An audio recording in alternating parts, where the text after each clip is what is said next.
Faith is not just about our idea of God. Faith is about our experience of God.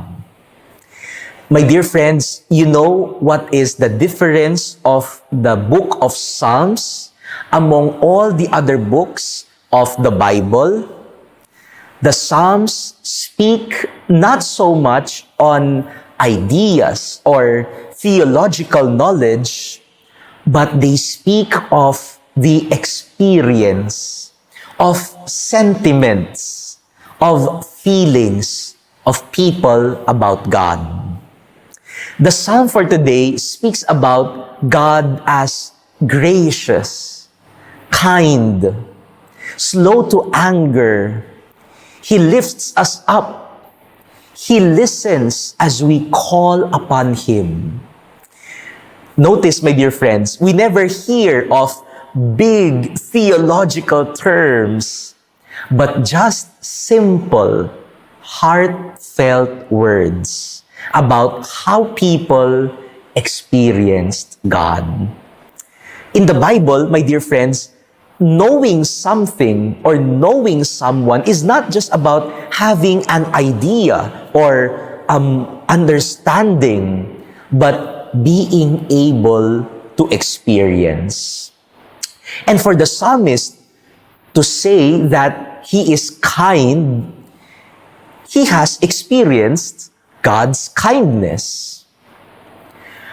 When the psalmist says that he is slow to anger, it means he had an experience of being able to be forgiven by God. When the psalmist says, he lifts us up, it means the psalmist fell down. He had an experience of failing, of falling down, and he was able to experience how it is to be lifted up by God.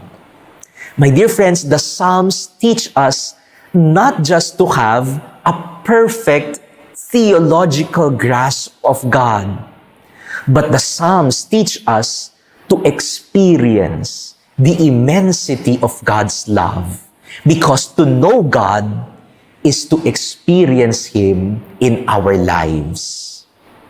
How many of us, my dear brothers and sisters, have an experience of our living God?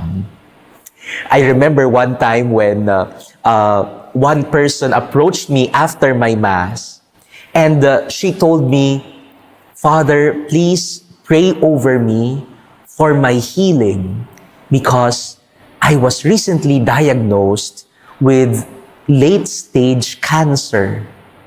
When she told me that, the thing that immediately entered my mind was, oh, late-stage cancer.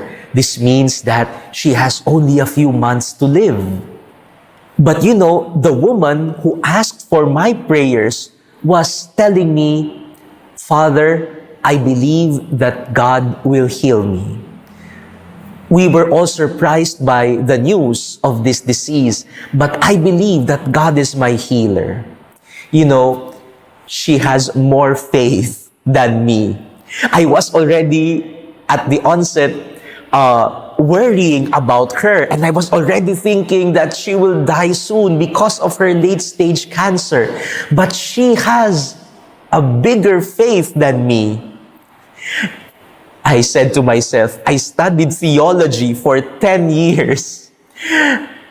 But this woman, who perhaps did not even study theology for a year or two, has a bigger and more profound experience of God. That is why she has a bigger faith than me, who has studied theology for years. Faith is really not about knowledge of God. Faith is about experiencing the goodness and love of God in our lives. Sometimes, my dear brothers and sisters, we just need to set aside first the big words. Sometimes, small words are enough. Small words that mean a lot. Small words that tell us our experience of our kind and gracious Lord.